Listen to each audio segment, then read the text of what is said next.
tarde a todos, todas e todes.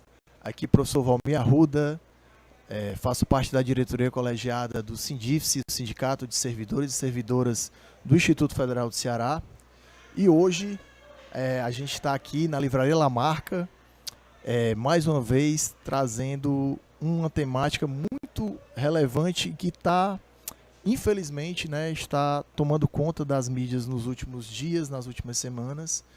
E hoje a gente vem aqui com dois convidados mais do que especiais para fazer esse debate, para tentar qualificar esse debate, que é exatamente os desafios para a segurança das comunidades educacionais do Ceará. O que fazer?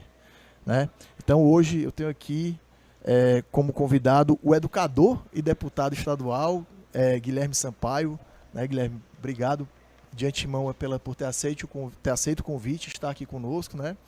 E do meu outro lado, o jornalista e cientista social Ricardo Moura, né, que trata especificamente da temática sobre a violência, né, e está no laboratório de pesquisa da UFC.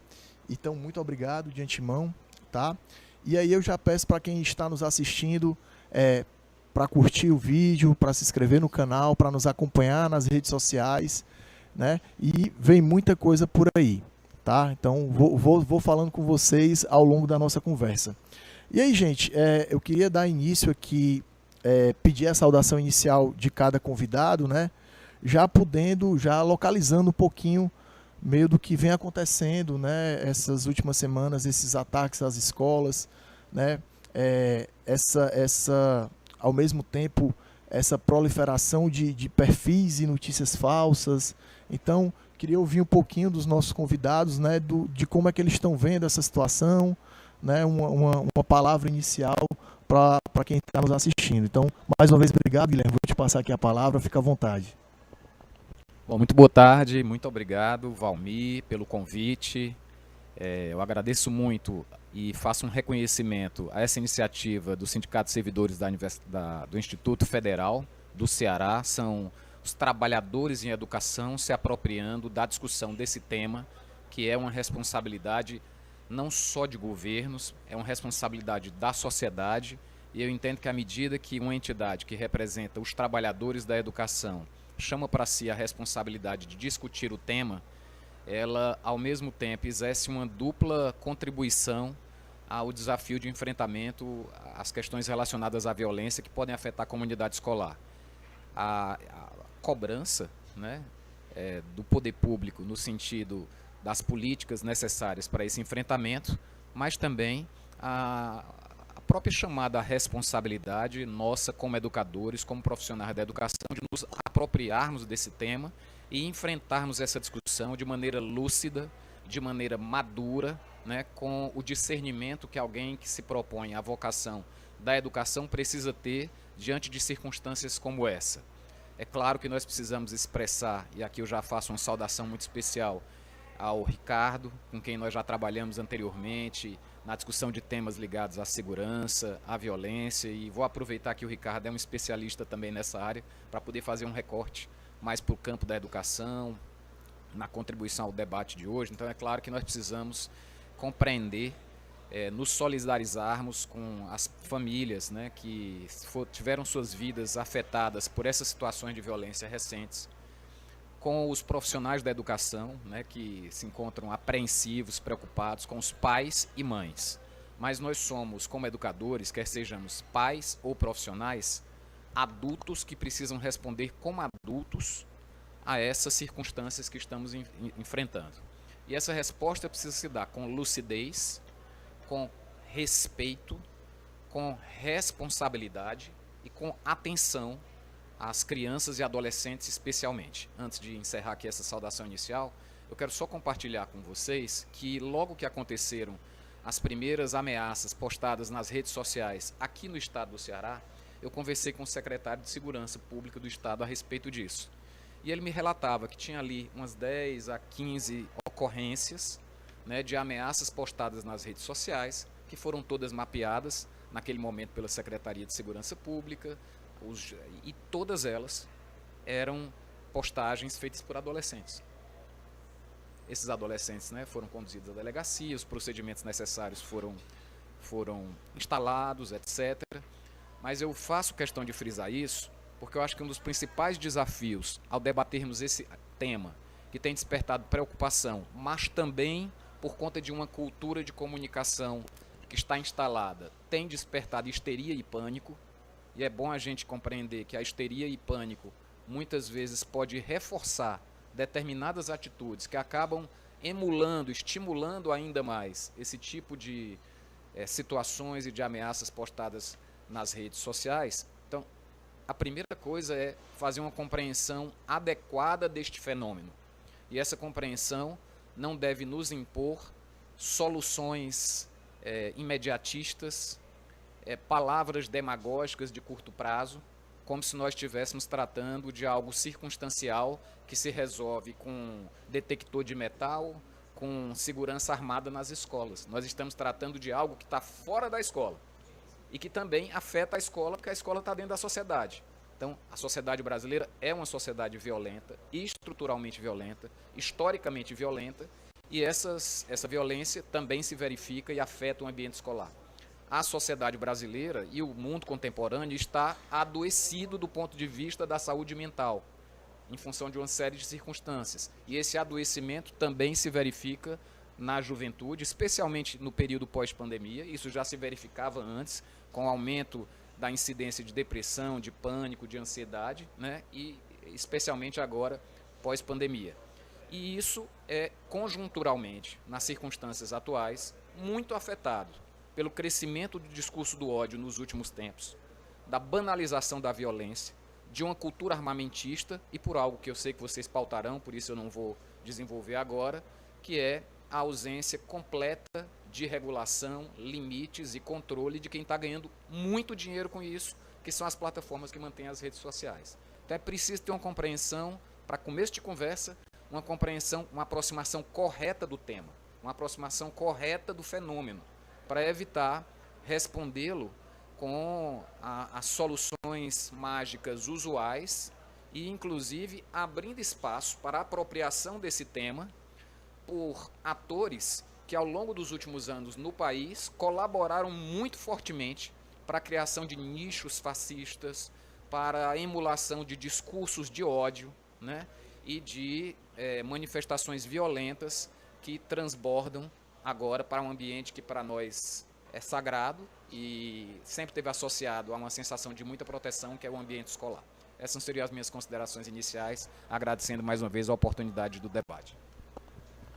Poxa, Guilherme, você traz muitas reflexões, né? E importantíssimo também esse olhar para o todo, né? A gente não pode olhar um fenômeno desse de uma forma isolada sem fazer essa associação, né, com um todo, que é o que leva, né, que é que trazem essas consequências, né? Então, essa tua introdução faz a gente pensar bastante, né, e fazer esse resgate, fazer essa análise toda, né? E agora, ouvir um pouquinho o Ricardo, né? Primeiro, te agradecer novamente, Ricardo, né? A gente já teve uma conversa inicial e, assim, eu tenho certeza que você tem muito para contribuir com esse debate. Em primeiro lugar, boa tarde para todo mundo que está vendo a gente. Quem for ver a gente mais tarde, boa noite. Quem for ver só amanhã de manhã, bom dia, né? Eu fiquei muito contente com o convite, por estar com o Guilherme, que eu sei que é um parlamentar que trabalha, que é dedicado, né? A gente tem muitos parlamentares aí que às vezes não sabem muito o que eles estão fazendo nos espaços de parlamento, mas o Guilherme eu sei que tem uma atuação muito forte, muito coerente. A gente importou, né? Acho que a primeira coisa que a gente tem que ter em mente é a seguinte: esse cenário ele foi trazido de fora, né? Ele é um movimento da extrema direita, ele é um movimento mundial, ele é um movimento que ele não é espontâneo, ele tem financiadores, ele tem pessoas que lucram com a instalação desse caos, né? Porque quando você vive uma situação de medo, de temor, você corre para algo que lhe sustente, algo que lhe dê segurança. E a gente tem uma indústria da segurança, um setor de segurança muito forte. Só nos Estados Unidos eles gastam em torno de 3 bilhões com isso, né? O Congresso americano aprovou também um pacotão com muito recurso para as escolas. E aí, como é que é a lógica americana? É a porta do pânico, o sistema altamente digitalizado, de câmeras, de tudo que é mais sofisticado, detector de metal, não sei o quê. E o resultado disso é o seguinte: 2021, os Estados Unidos registraram um recorde de atentados à escola, e 2022, esse número foi superado, diante de todo esse investimento. Então, assim, quando a gente fala sobre isso, não é que a gente é pacifista, ou não, gente, vamos fazer um abraço, não sei o que, resolve. Não, não é isso. É porque essa solução, ela é cara e ela é ineficaz, né? Há um dado também, eu não sei se a gente tem professores da rede municipal, mas o Guilherme sabe muito bem, houve um processo de desmantelamento das unidades escolares, de tirar os vigilantes. E aí você tem a figura de um monitor, que é um cara civil, que ele não tem formação, ele não tem obrigação de agir na defesa do patrimônio, ele não tem esse preparo, né? Então, assim, são coisas pequenas que a gente vê assim, poxa, a gente vem desestruturando. E eu vou colocar aqui uma pergunta, só para a gente depois passar, e tem muita coisa para falar. Esse assunto é um assunto que me interessa demais. Eu tive todo um percurso na educação e depois saí, mas sempre acompanho. Eu vou só ilustrar para quem está vendo a gente a complexidade da coisa. Vou dar aqui um exemplo para você. Eu instalo um detector de metal numa creche, e aí, ou numa escola de ensino infantil. Aí um aluno entra com uma faca, o detector toca. Quem é que vai fazer a revista do menino? Você está entendendo como, assim, é a coordenadora, é o monitor, é a professora, e aí essa pessoa, ela tem o conhecimento de fazer essa abordagem. Quer dizer, não é só colocar um detector, você tem um entorno, você tem professores acossados por uma série de questões. Nas áreas mais pobres da cidade, há uma violência de facções, de impedir alunos de acessar e tal. Mas aí tem só uma questão, que eu vou só comentar isso. Semana passada, eu estive com um deputado, numa conversa com um deputado bolsonarista, que a gente teve um debate no canal do Povo. E ele falou assim, mas sempre existiu um negócio de bullying, de não sei o quê, tem as facções. Só que, assim, é uma análise muito rasa e descontextualizada do problema. Porque, assim, o bullying é uma coisa, né? A violência da facção é uma outra coisa, e o que a gente está vendo é uma violência muito característica de supremacismo, muito característica de um discurso de ódio, de imagens de neonazistas. E aí o que acontece? Essas pessoas dessa extrema-direita, eles alimentaram isso e eles aparecem de uma forma cínica, oferecendo a solução. A gente tem que quebrar esse ciclo, porque quem jogou o país nessa situação é quem está oferecendo hoje, por meio de uma panaceia, né, que envolve milhões, que envolve diversos interesses aí, aí, assim, nas redes sociais, eu acho que o Guilherme viu, alguém deve ter visto, assim, em várias escolas, a diretora com 2 policiais do lado dela, com a pose, e aí reforça o militarismo. Então, quer dizer, é um jogo de ganha-ganha para esse pessoal. Então, pessoal, a gente tem que ser mais inteligente do que isso. E, assim, quando eu digo que a gente tem que ser mais inteligente que isso, eu não estou aqui com um manual de como fazer. Mas uma live como essa, uma reunião de professores, uma reunião com os pais, uma reunião com quem está fazendo essa interface com a educação, de pensar soluções. A gente não pode entrar nessa pilha, e a gente vem entrando nessa pilha já há um bom tempo, né? E a gente não vai entrar de novo nessa pilha em relação à questão da violência das escolas. É isso, para começar já. Não, as reflexões iniciais, tanto do Ricardo quanto do Guilherme, né, já demonstram que o nosso caminho é bem diferente desse deputado com quem você teve a oportunidade de conversar, né?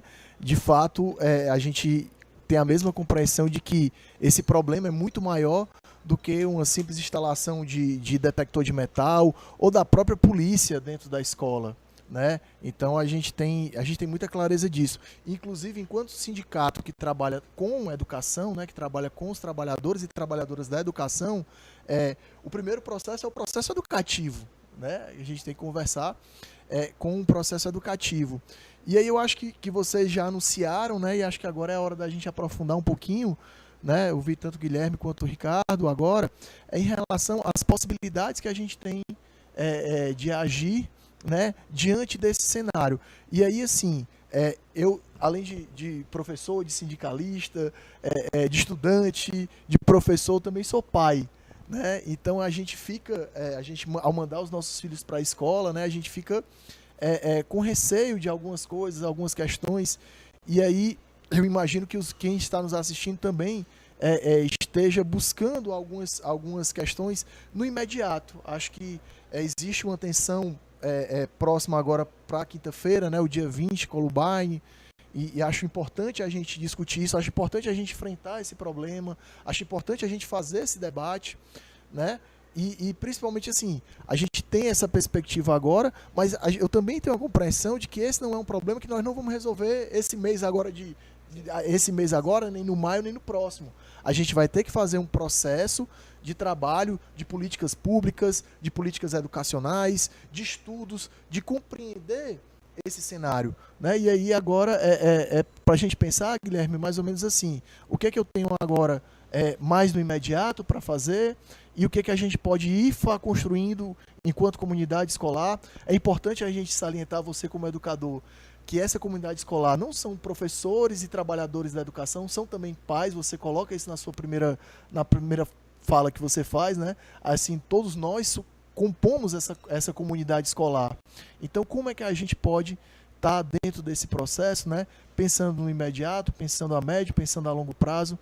Tá, é uma questão complexa, né? Mas queria muito te ouvir em relação a isso. Muito obrigado, Valmir, por essa provocação. A gente vai aqui desenvolvendo o debate, e óbvio que a fala de um motiva a nossa reflexão e a contribuição que a gente pode dar. Eu queria retomar um ponto colocado pelo Ricardo, porque nós temos a obrigação de aprender com a experiência e com o conhecimento já produzido, inclusive no âmbito da academia, em relação a situações de violência escolar.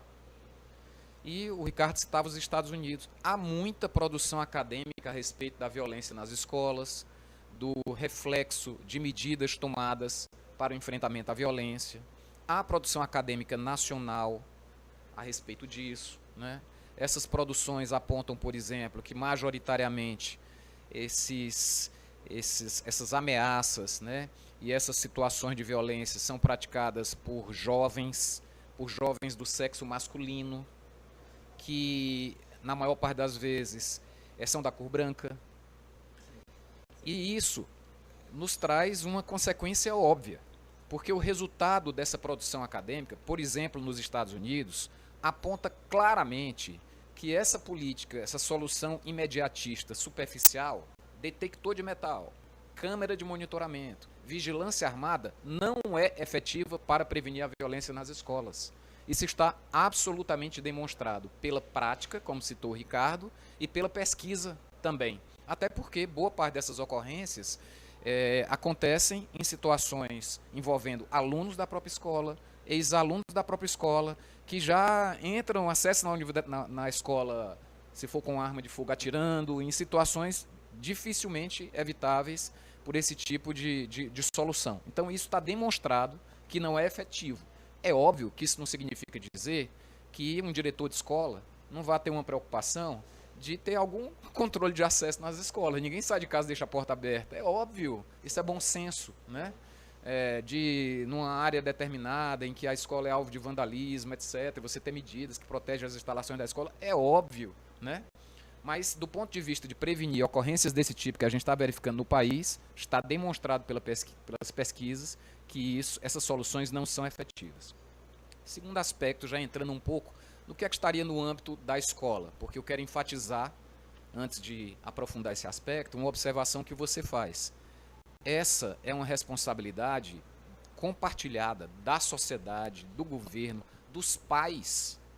A gente precisa prestar atenção nos meninos, né? Às vezes a família é desestruturada, o Estado está aí para construir uma política de atenção a essas crianças numa situação de vulnerabilidade. Os educadores, a gente presta atenção no que está acontecendo com esse menino, se ele está isolado.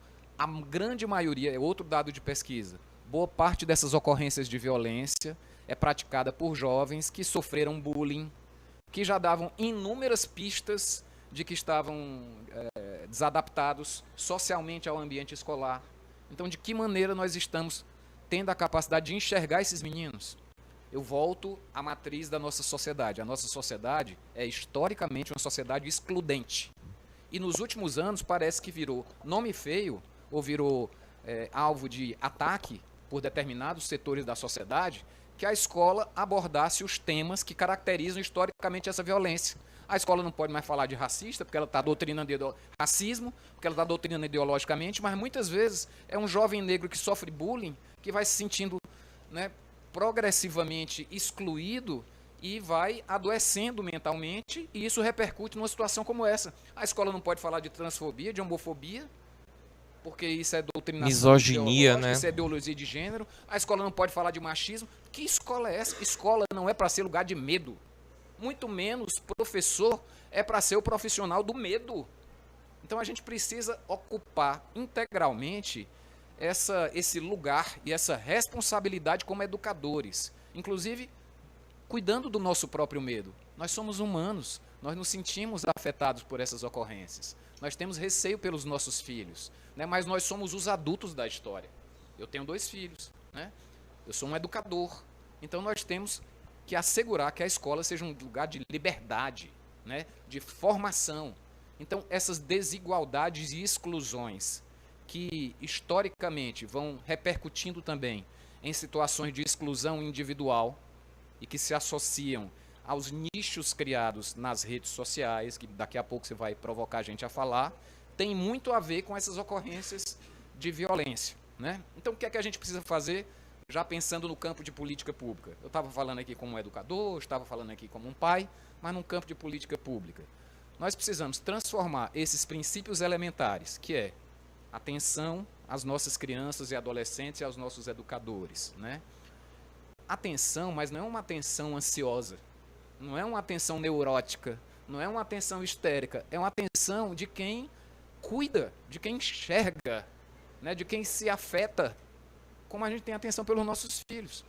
E você, a partir dessa atitude de atenção, de cuidado, né, de acompanhamento, eu penso que isso pode repercutir, deveria repercutir, numa política de atenção psicossocial nas escolas, em que a escola vai sistematizando, sem burocratizar, a maneira pela qual nós exercemos esse cuidado cotidiano como educadores. É impossível você ser um bom pai sem você prestar atenção no seu filho, sem cuidar dele quando acontece alguma coisa, sem perceber quando ele chora, sem perceber quando ele está triste, sem perceber quando ele está agressivo. É impossível você ser um educador sem também se dar conta disso, né? Então, de que maneira nós estamos enxergando isso? De que maneira nós estamos trabalhando isso com os nossos alunos, essas exclusões que acontecem no cotidiano, transformando isso em conteúdo? Olha a riqueza pedagógica da oportunidade que se coloca quando um tema como esse, que nos afeta, porque toca a nossa emoção, mobiliza com essa potência o nosso medo.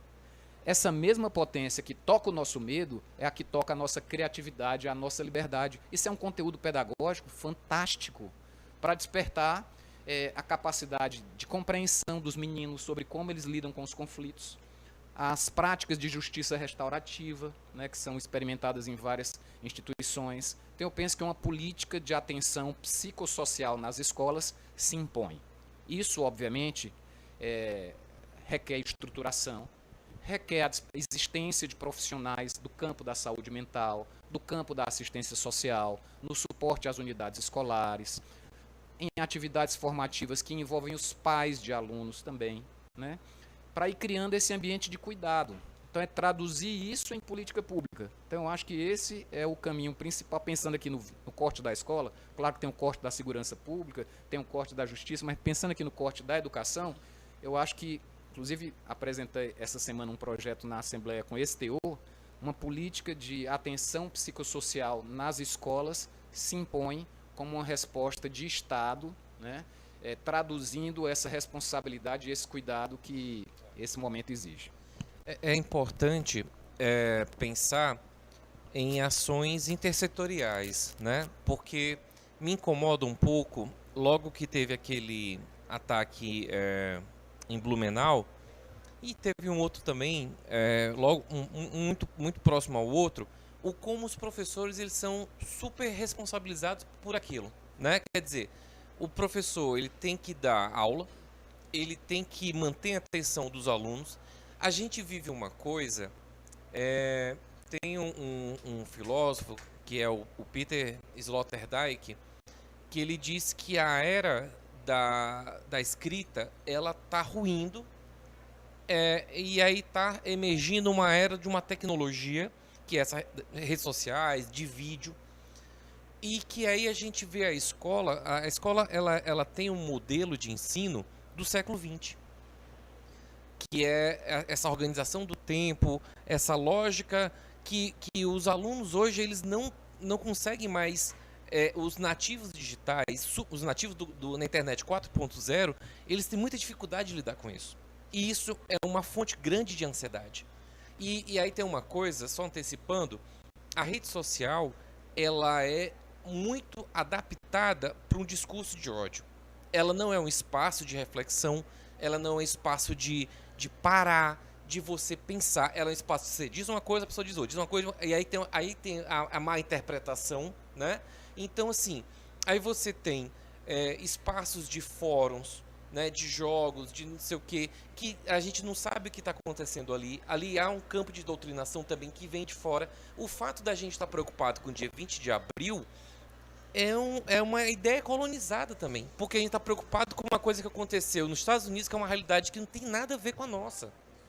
Então, quer dizer, e aí a gente teve aí 4 anos de governo que incentivou o uso de armas, que liberou o uso de armas. Se esses ataques recentes fossem promovidos com armas de fogo, como a gente já teve em outros locais, tivemos aqui no Ceará recentemente, o dano seria muito pior, né? Então, assim, eu acredito que a gente precisa ter o profissional de saúde, o profissional da psicologia, o profissional do serviço social, e aí isso aí exige, Guilherme, uma própria refundação da escola.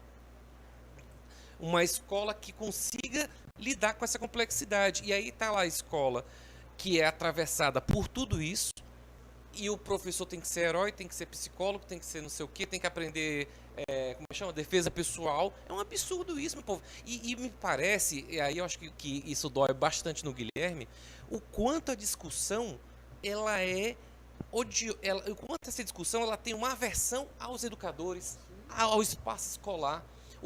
Os pais hoje, eles se sentem no direito dos filhos não serem mais incomodados, não serem mais advertidos.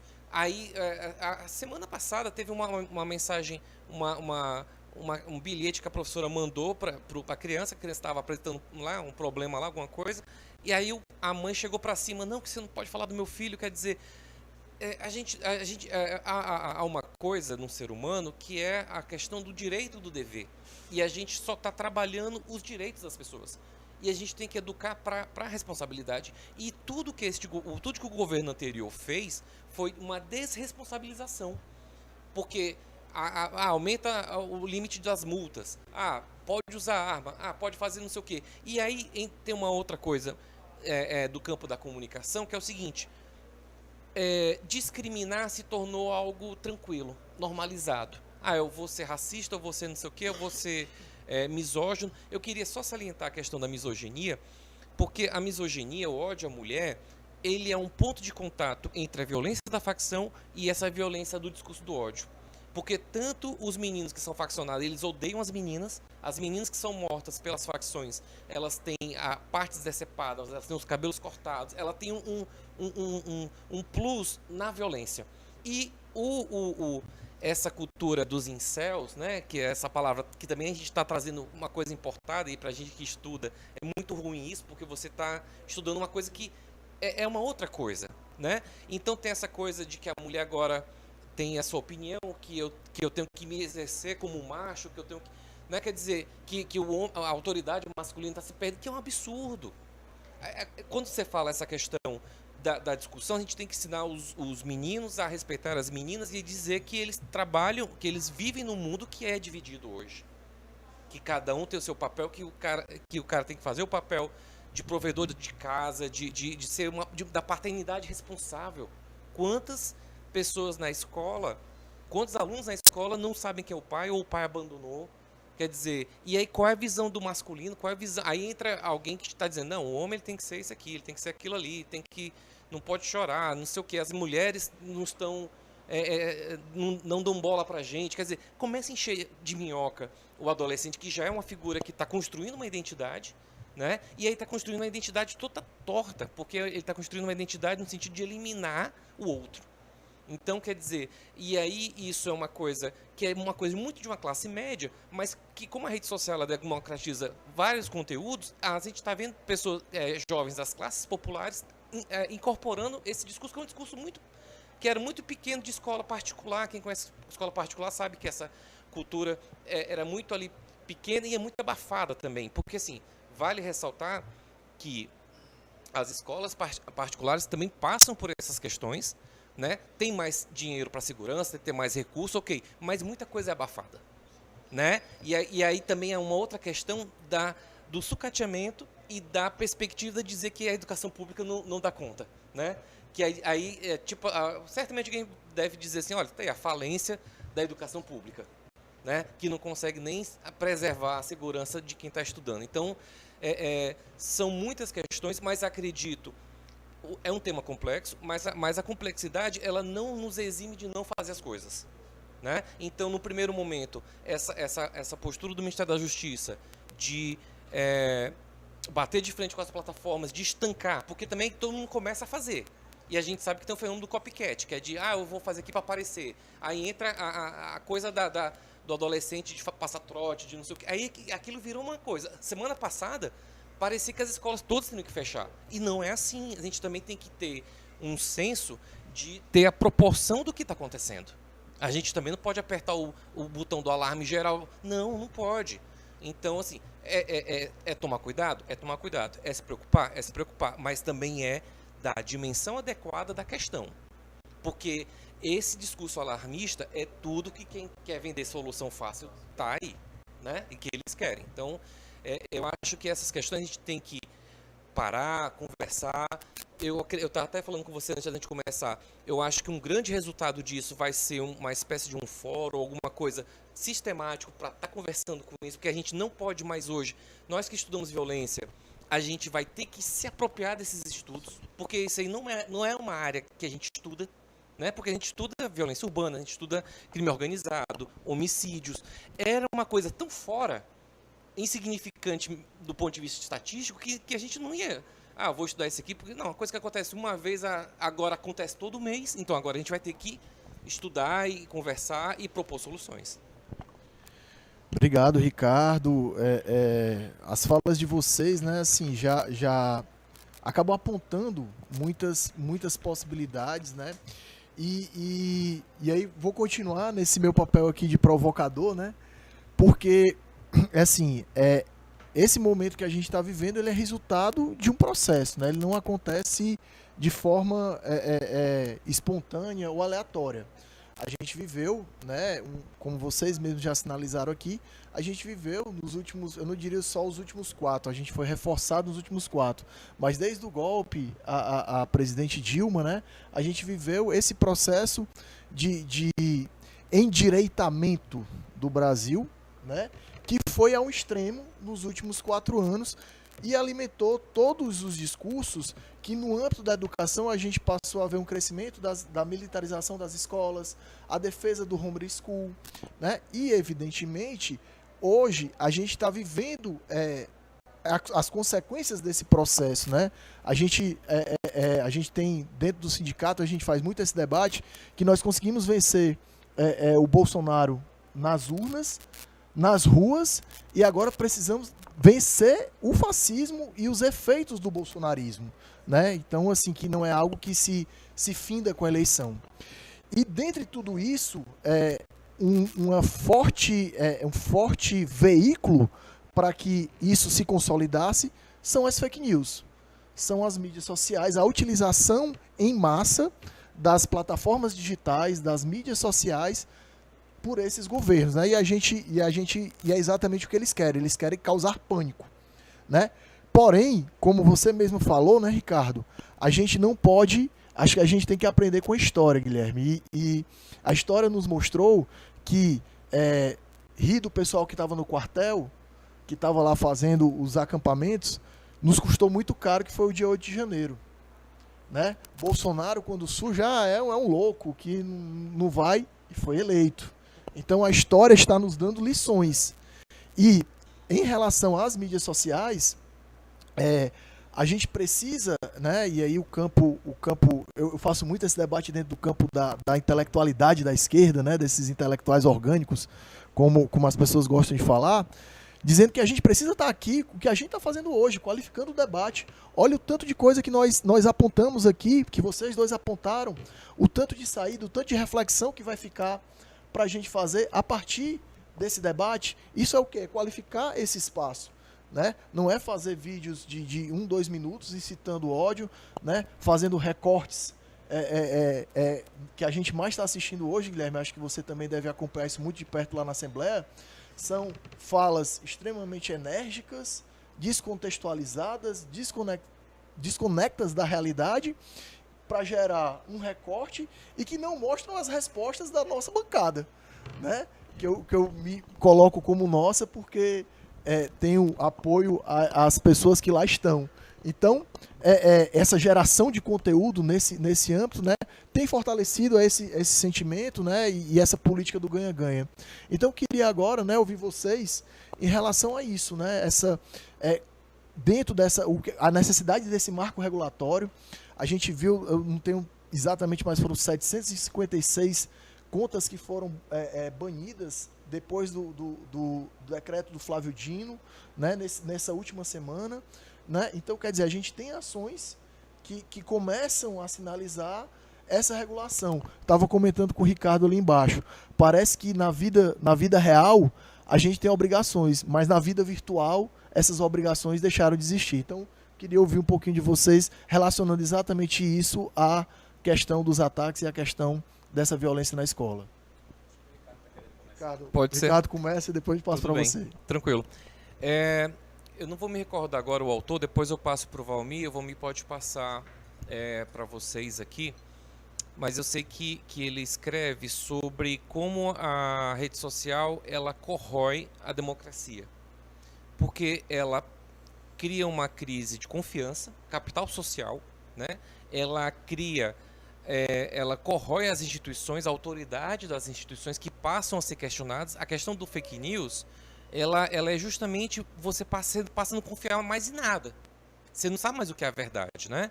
E o terceiro item é a questão dessa fragmentação de uma história comum. Porque aí cada um tem a sua ideia, não sei o que, e você não tem mais, assim, hoje qualquer pessoa pode dizer, mas o Holocausto não existiu, mas o zumbi tinha escravo, e aí começa a jogar isso e a gente não consegue mais organizar. Essa postura dos parlamentares em torno de jogar ideias esdrúxulas, não sei o que, é uma tática de criar essa confusão.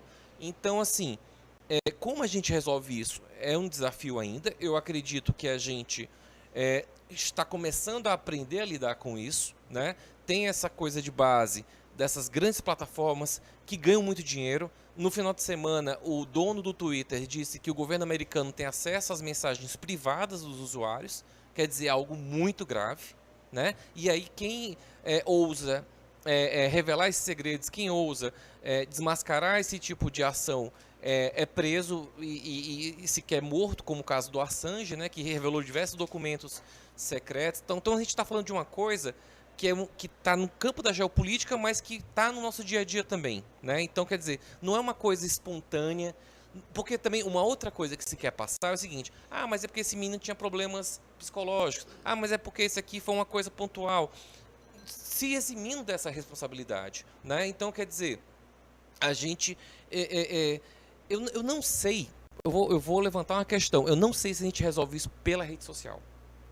Eu acho que a gente resolve estabelecendo uma restrições, Eu acho que a gente resolve fazendo uma educação para o consumo da mídia, mas eu acho que a gente resolve muito também com muita conversa, com um trabalho de ensinar as crianças, de conversar as crianças já desde cedo. Eu vou dar aqui um exemplo, não sei se vocês sabem, mas os donos das redes sociais, o Mark Zuckerberg, o filho dele até uma certa idade, ele não tinha acesso a celular. Porque ele sabe que aquilo ali é algo que vicia, ele sabe que aquilo ali que afeta o cognitivo. Então, quer dizer, eu não sei se a gente vai disputar isso dentro da rede. Eu acho que a gente perde. Porque, assim, a rede, ela não é um espaço, volto a dizer, ela não é um espaço de reflexão, ela não é um espaço de construção de cooperação, ela é um espaço de inimizade. E depois que se criou, aí esse texto ele vai falar sobre isso, depois que se criou a ideia do curtir, aí a discussão ela virou uma discussão afetiva, ela não virou uma discussão racional. Porque eu tenho que fazer mais coisas para curtir, para ser curtido. Então, o não gostei do YouTube gera engajamento. Você engaja pelo ódio. E o que esses parlamentares fazem, eu não vou citar o nome deles para não dar audiência, o que eles fazem assim, toda semana eles inventam uma coisa bem esdrúxula, joga, e aí eles aumentam o engajamento e aumentam os seguidores. Quer dizer, essa ação, a gente não vai conseguir nisso, porque a gente precisa parar, a gente precisa orientar, a gente precisa sentar para elaborar um texto. A gente está sempre um passo ou dois atrás dessas pessoas. Então eu acho que a gente pode atuar numa repressão qualificada, a gente pode atuar numa reorganização de como a gente pensa a questão da educação, né? Mas eu não sei, eu estou ficando meio pessimista em relação a como a gente lida com rede social, porque é um problema que não é só nosso, né? Não é só nosso. E só para fechar, e aí como é que você consegue desenvolver empatia, como é que você consegue desenvolver responsabilidade, como é que você consegue desenvolver uma questão de igualdade de gênero diante de um recurso que te dá 8 segundos de vídeo, que é o TikTok da vida, que é feito para você não pensar. São coisas que são feitas para que você não tenha um espaço de silêncio interior, daquelas vozes que quando a gente para, as vozes ficam na nossa cabeça. Aí a gente não consegue, ninguém consegue mais, eu não consigo mais sentar num canto e estar parado. Eu tenho que ficar aqui mexendo. E aí imagine adolescentes e crianças que já nasceram com isso aqui. Então, quer dizer, é uma questão, acho que geracional, que eu não sei como é que a gente resolve. Bom, eu acho que o Ricardo deu uma excelente introdução. A resposta, ou a tentativa, né, de aproximação à resposta que você nos solicita. E eu queria situar assim, que esse desafio da violência nas escolas e outros tantos que são fundamentais nessa quadra da humanidade, ele é afetado por circunstâncias históricas, a ascensão da extrema-direita fascista fomentando o discurso do ódio, né? Fomentando práticas odientas, né? Nas redes sociais e na vida real. Então isso é uma circunstância histórica que nós estamos atravessando no Brasil e no mundo, e enfrenta, e isso se dá também num novo marco civilizatório. E essa é uma questão estruturante dessa nova civilização, e que, se nós não enfrentarmos, nós talvez estaremos enxugando o gelo na busca de soluções para os grandes desafios que se colocam no mundo contemporâneo. Esse novo marco civilizatório diz respeito ao fato que a nossa socialização é mediada por estas plataformas. E essas plataformas, elas têm um caminho de mediação. Não é mais aquela experiência que eu teria caminhando aqui na Avenida da Universidade, cruzar com o Ricardo e a gente começar a papear sobre determinado assunto, discutir, argumentar, se afetar, ser afetado, ter a nossa capacidade de reflexão instigada. Existe um caminho. Esse caminho é um caminho cujo objetivo é gerar lucro para empresas de plataformas digitais. E a gente chama isso, tecnicamente, de algoritmo. Então, esse algoritmo, primeiro, faz com que as interações que se dão comigo, através dessa calçada nova, que é a rede social, né, dessa via pública aqui, se deem por afinidade. Então vão ali interagir comigo pessoas que têm afinidade comigo, né? E eventualmente pessoas que também têm ódio às minhas posições, mas vai fomentando esse vínculo de afinidades. O segundo aspecto, ou seja, não é um encontro aleatório eu e o Ricardo no meio da rua, porque eu podia encontrar com o Ricardo e podia encontrar com uma pessoa que pensa totalmente diferente do Ricardo, né? Não é uma via livre, né? Então, primeiro, há essa falsa promoção de um senso de identidade e pertencimento, né, que te agrupa num determinado nicho. O segundo aspecto da regra de funcionamento desses algoritmos, que não são transparentes para a sociedade entender, e 95% das pessoas que usam as plataformas sociais não têm a menor compreensão disso, a menor, né, entendimento disso, é que quanto mais extremada for a minha posição, mais ela repercute e mais ela gera engajamento. Então, essa plataforma de mediação das relações sociais, ela nos estimula e isso afeta a vida como um todo. Um dia desse eu conversava com um amigo, viu, Ricardo, sobre os dilemas de sustentar minha opção pela vida pública nos marcos da comunicação contemporânea. Porque é necessário, para que eu exista nessa plataforma de socialização, que eu utilize exatamente os mesmos métodos que levam as pessoas a lacrarem nas redes sociais. E esse método é falar para um determinado nicho, sem se comprometer com a sociedade como um todo, radicalizar o máximo possível, ridicularizar, utilizar o ódio nas minhas manifestações. Então isso é um conflito ético, inclusive, para quem faz a opção da vida pública. E ainda tem a capacidade de comunicação, né, que nem todo mundo domina. Então, essa é a maneira pela qual nós nos relacionamos majoritariamente e essa juventude nasce e aprende a se relacionar. Aquele jovem que eventualmente se sentir isolado, como eu lembrava no começo, boa parte das ameaças postadas são feitas por jovens, por adolescentes, boa parte das ocorrências de violência, segundo as pesquisas, são perpetradas por pessoas que sofreram bullying ou padeciam de algum tipo de isolamento, de algum tipo de discriminação, não necessariamente 100% das ocorrências, mas boa parte delas e tal. Então, esse mecanismo permite que esses jovens existam. Permite que esses jovens sejam reconhecidos, porque aqui ele encontra uma tribo. E permite que eles sejam capturados. Capturados, inclusive, na chamada Deep Web, nessa internet profunda, onde tem gente que ensina a menina a fazer bomba, a fazer arma, a como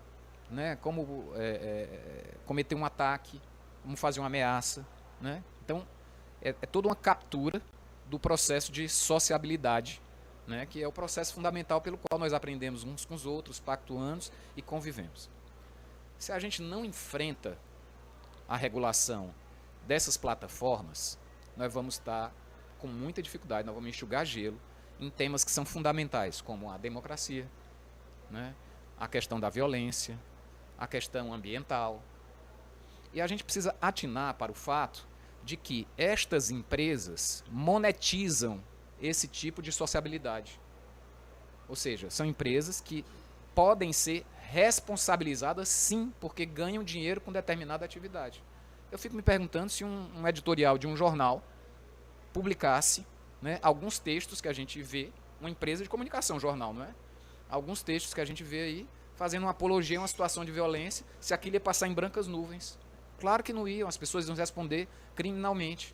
Então, essas empresas, elas não são meros depósitos de informação, e elas dispõem de tecnologia para esta regulação. Existe uma coisa chamada inteligência artificial, que é capaz de neutralizar mais de 90% dos conteúdos relacionados à apologia à violência e a ataques à democracia. A inteligência artificial faz isso em 95% dos casos, e o que sobra, você tem comitês internos que podem fazer aquela regulação, e você dá um prazo, se a empresa não cumpre o prazo. Nas eleições o Brasil fez isso. Sim. Tinha que tirar em 2 horas. Deixa eu te dar um exemplo, Guilherme. Nesse mesmo texto que eu falo de como as redes sociais elas corroem a democracia, o autor ele faz um paralelo que eu achei fantástico, porque nos anos 40, 50, começaram os primeiros estudos para identificar os males que o cigarro fazia à saúde. E aí as empresas tabagistas, elas contra-atacavam com outros estudos, dizendo que não era conclusivo, não sei o quê. E aí se passou muito tempo até que chegou um ponto que ficou muito evidente os danos que o cigarro faz à pessoa. E aí os cigarros passaram a ter uma proibição da propaganda e tal. E as redes sociais, elas estão causando danos imensos, só que a gente não consegue ter a compreensão da extensão disso, mas já está acontecendo. Então, e aí ela sempre diz, não, mas isso aí não é conclusivo. Não, mas é claro que a gente está vendo que a gente não consegue mais ter um debate, que a gente não consegue mais organizar a sociedade de uma forma que não seja cada um por si e o ódio graçando, e isso interessa. Né? Então, a questão da regulação, quando eu digo que a solução não passa pela rede social, é no sentido de que ela não passa, que a gente não vai entrar na lógica dela para fazer hashtag, não sei o que. Não, não é assim.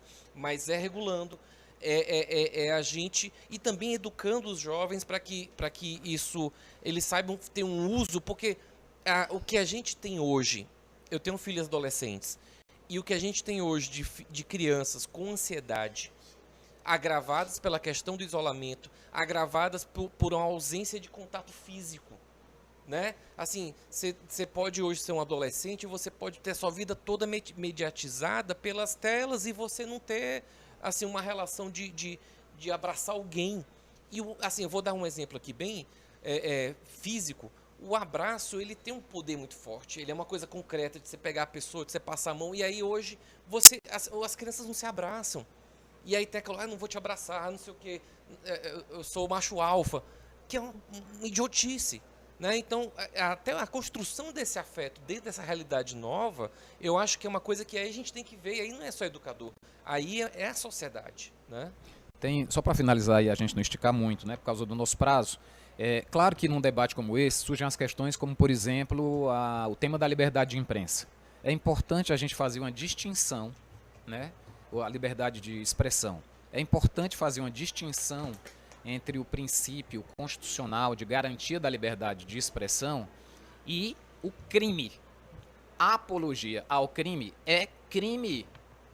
É crime. Aqui na rede social, se eu fizer no meio da rua, é crime, sujeito à aplicação das penalidades cabíveis. Então, não há confusão em relação a isso. A tecnologia permite. Nós vivemos no Brasil uma experiência similar nas eleições. Uma fake news, se não fosse, na hora que era notificada, tinha que ser tirada em 2 horas. Quando chegou perto da eleição, era em 1 hora. No dia da eleição, estava tirando em poucos minutos, sob pena de responsabilização de multas milionárias às plataformas que estão ganhando muito dinheiro com isso. Isso não é nenhum absurdo. A Europa já fez. A Europa já fez. Não é nenhum bicho de 7 cabeças.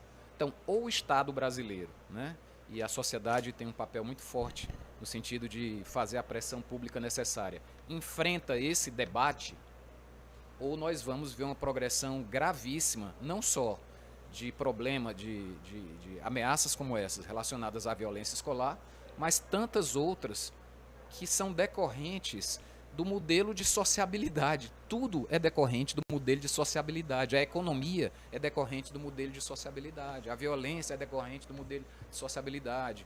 A questão ambiental é decorrente do modelo de sociabilidade. E tudo hoje passa por esta plataforma.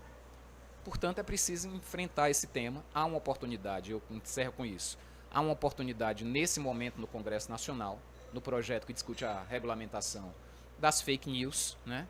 E eu penso que isso pode constituir uma oportunidade muito valiosa para nós enfrentarmos esse debate subsidiados pela dor das experiências recentes e pelos sentimentos ameaçadores do medo, né, da insegurança, que devem ser transformados em potência da sociedade para reagir e enfrentar esses desafios.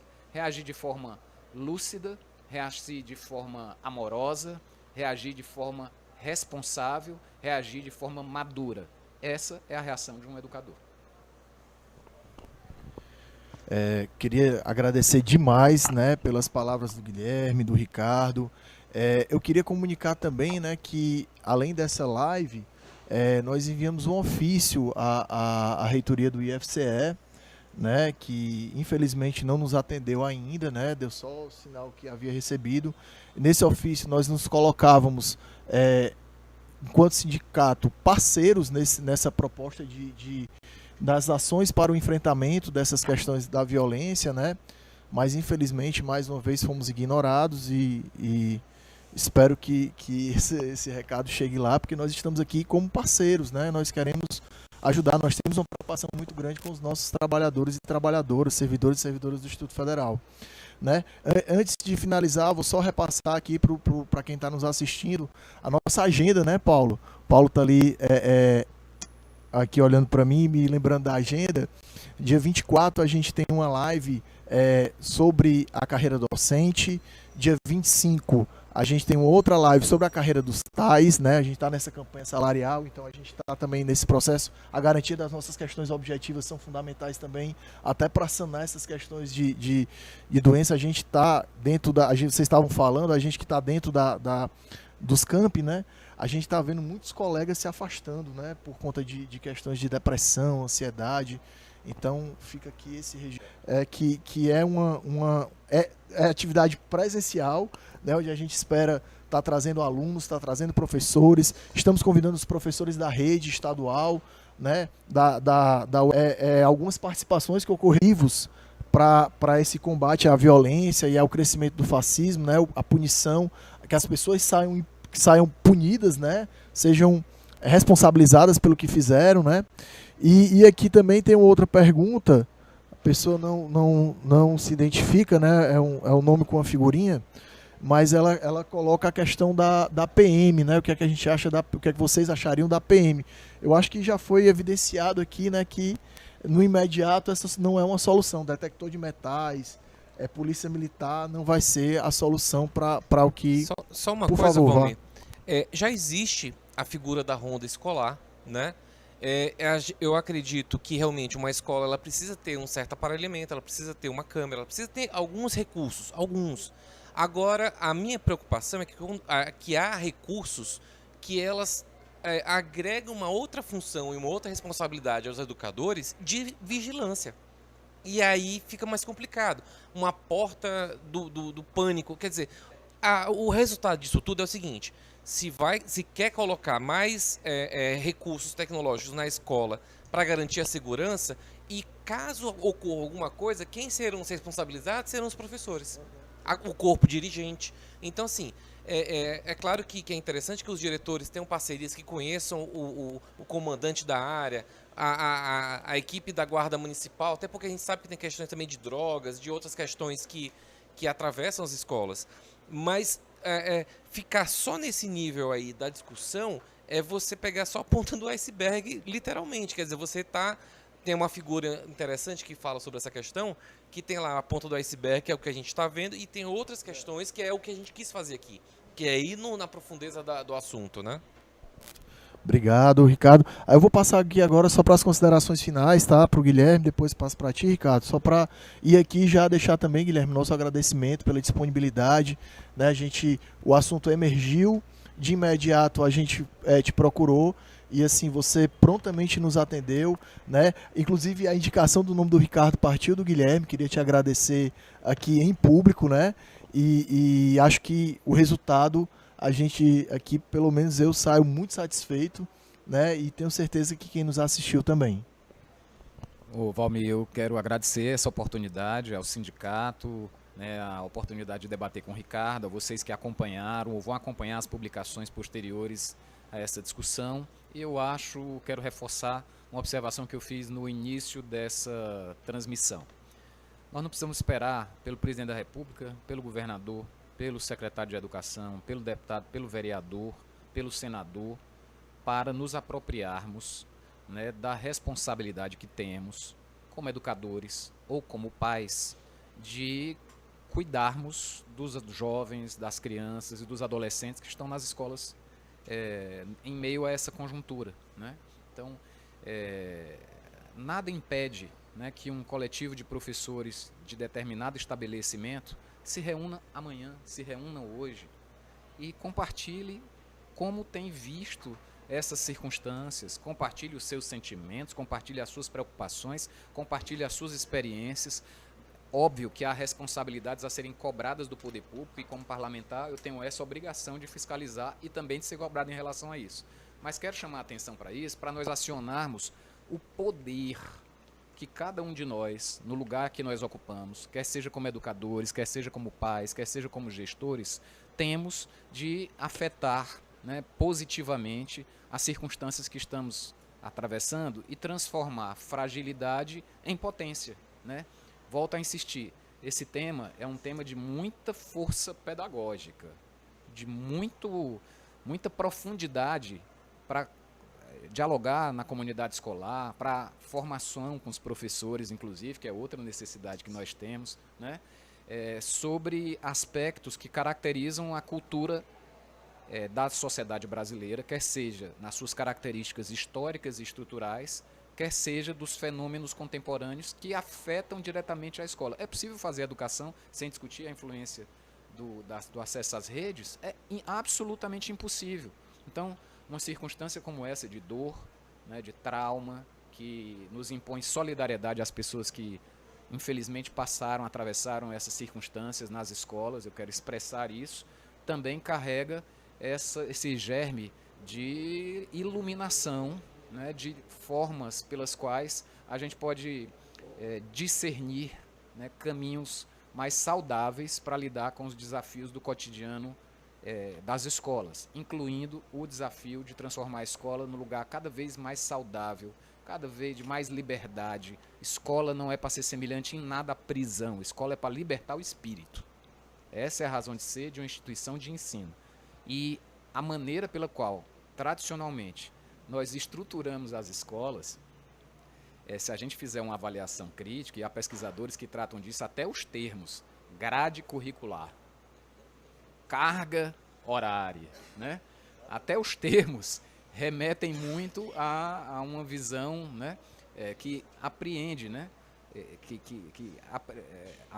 o processo, né, que se dá, a dinâmica social que se estabelece numa escola. Escola é o oposto disso, é para libertar o espírito. Escola não é um local para a gente entrar com medo, escola é um local para a gente entrar com esperança, escola não é um local para a gente entrar hesitando, escola é um local para a gente entrar aberto, né? E nisso tem responsabilidade os pais, né? Tem responsabilidade os educadores, tem responsabilidade os gestores, e debates como esse promovidos pelo sindicato vão se somar a inúmeros outros, podem nos ajudar a transformar essas circunstâncias adversas que nós estamos enfrentando numa potência em termos de melhoria das propostas pedagógicas que temos nas nossas instituições de ensino. Então, nesse sentido, eu quero colocar o nosso mandato à disposição na Assembleia Legislativa como membro da Comissão de Educação, né, do Parlamento Estadual, para colaborar sempre que possível e for necessário com as discussões mantidas pelo sindicato. Meus parabéns e muito obrigado. Obrigado, Guilherme. Eu queria só destacar 3 pontos. O primeiro é que o que a gente está vivendo, ele é sim uma questão política, né? Os parlamentares de direita, a gente vê figuras no campo da direita que tentam despolitizar o que está acontecendo. E, na verdade, isso é resultado de uma ação política, de uma ação orquestrada. É importante a gente não esquecer a figura da escola sem partido, que queria fazer um processo de educação que tirasse o pensamento crítico, a consciência crítica. A tentativa de enxovalharem e negarem Paulo Freire é uma tentativa de tirar a criticidade da escola. Fico muito feliz com as palavras do Guilherme, porque ela nos alentam, né? E a escola é isso, a escola é o espaço da experimentação, a escola é o espaço... E aí eu queria só deixar um travo de como a gente lidou mal com a ação dos estudantes, os protestos dos estudantes nos grêmios, que eles foram criminalizados, eles foram punidos, e ali era uma experiência de fazer política. Uma coisa que eu sinto falta, Guilherme, é dos grêmios. Os grêmios eram espaços que faziam festival de música, que organizavam torneios, que eram espaços de política, e eu acho que a saída, quando alguém falar, isso aí não é política. Não, a saída é ter mais política, porque a política ela envolve a sociabilidade, ela envolve a organização dos poderes, ela envolve aprender a dividir, aprender a tomar decisões. Então eu acho que isso aí é um caminho. Eu tenho escrito sobre o assunto relativamente agora por causa dos acontecimentos. O meu blog é escrivaninha.blog, quem quiser seguir lá. No Instagram é blog Escrivaninha. A gente acaba tendo que dar conta disso a quente, né? A gente não tem tempo de parar, então a gente começa a pescar alguma coisa e começa a colocar alguns insights, porque assim, as pessoas também precisam ter algumas referências e tal. Então o trabalho do blog é nisso. Agradeço ao professor Valmir, agradeço ao Guilherme por ter me indicado. Quem não gostou da minha participação, a culpa é do Guilherme. Mas é isso, pessoal. Só para fechar, eu acho que a gente tem que discutir essa questão. É uma coisa que o Guilherme falou no começo. Com coragem e com alegria. E nunca com medo, nem com ódio, nem com raiva. Porque a gente está falando de crianças, de adolescentes, e não tem coisa mais alegre, mais dinâmica do que essa meninada. E eles não podem ser vistos como problemas. Eles têm que ser vistos como aliados e como o presente e o futuro da gente aqui nesse país. Então, pessoal, para encerrar, agradecer mais uma vez, né, aqui ao Guilherme, ao Ricardo. Eu, como professor, né, comecei a dar aula em 1998, Guilherme. Então, nunca fiz outra coisa na minha vida. Fico extremamente feliz de saber, né, que a gente tem no parlamento hoje, né, na nossa, como deputado, alguém que é um educador, que tem experiência no chão da escola, né, que está lá. E fico muito feliz também, Ricardo, de você também perceber a urgência do tema e ir para o debate, né, tentar fazer e tentar problematizar. Essa é apenas mais uma das nossas ações enquanto sindicato, né, nos colocamos, a gente entende que o sindicato hoje é muito mais do que escritórios, a gente faz o sindicato na rua, na mídia, na Assembleia, na Câmara, em Brasília. A gente está em todos esses espaços, né? Então, muito obrigado mais uma vez. E você que acabou de estar nos assistindo até aqui, curte o canal, se inscreve, compartilha, né? E nos ajuda a propagar, né, essas ideias e esse debate. Muito obrigado.